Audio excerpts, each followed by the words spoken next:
This is another story from Maya Angelou's Hallelujah, the Welcome Table Cookbook. T.R. Mansfield was short and mean and lean.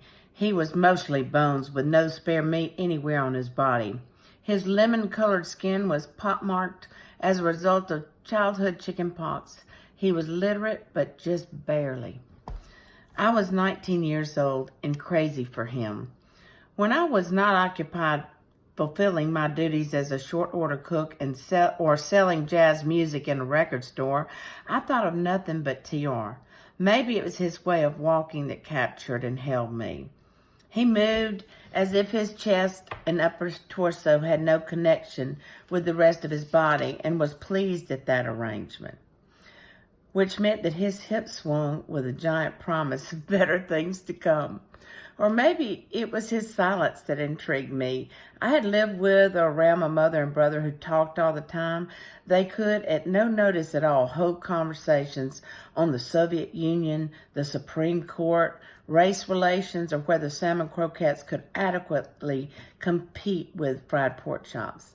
I cannot remember T.R. ever initiating a discussion, and his rejoinders to my attempts to start a conversation were generally met with a throat clearing.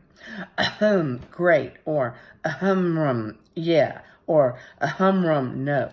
I visited him in his rented room twice a week and always left happier and more at peace than when I arrived. I thought he was equally pleased. Of course, with his inveterate silence, I could not be expected to know otherwise. One evening, however, when I knocked at his door, a woman answered. I stood in amazement as the door opened, and a short, very plain, light-skinned, plump woman, 20 years my senior, said, "Come in, you must be Maya."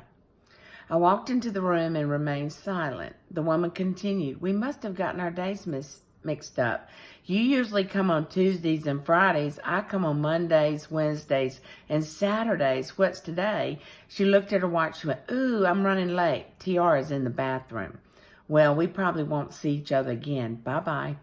My brain was in shock. There was a straitjacket around my body. I didn't think I could move. T.R. came out of the bathroom, surprised to see me. He grumbled low, "What are you doing here?" I could comprehend, but I still couldn't speak. You not due today. Today is for Daphne. She let you in?" He had never said that much to me in our 9-month relationship. "Come on in the kitchen." I followed him down the hall. He took a dessert from the refrigerator and placed large spoonfuls on 2 plates. "Get a fork," he nodded toward a drawer, and began to eat with the serving spoon. He was hard to understand at best, and now with his mouth full of bananas and custard and vanilla wafers, I should not have understood a word, but I will never forget what he said or its impact on me. "Daphne. Ever hear of a Negro woman named Daphne? She makes this for me once a month. Her grandmother was a white woman." Everybody I knew had at least one white grandparent or great-grandparent. No one thought it was something to brag about. I've been loving her a long time. She's too good for me and she's married, but she comes anyway. "You look all stove up like you're mad." "Wait now, I never promised you anything, and I'm going to be with Daphne as long as she'll have me. So just wipe that stupid look off your face." He had finished his pudding and was digging for more. I looked at the sweet. The custard was poorly made and was already weeping pure water, and the bananas were brown from exposure, and the vanilla wafers were soggy. Then I looked at T.R., and he was a slothful, ignorant, and arrogant fool. I stood up and pushed my plate to him and walked out. On the street, I realized I had not said one word from the moment I entered that house until I left.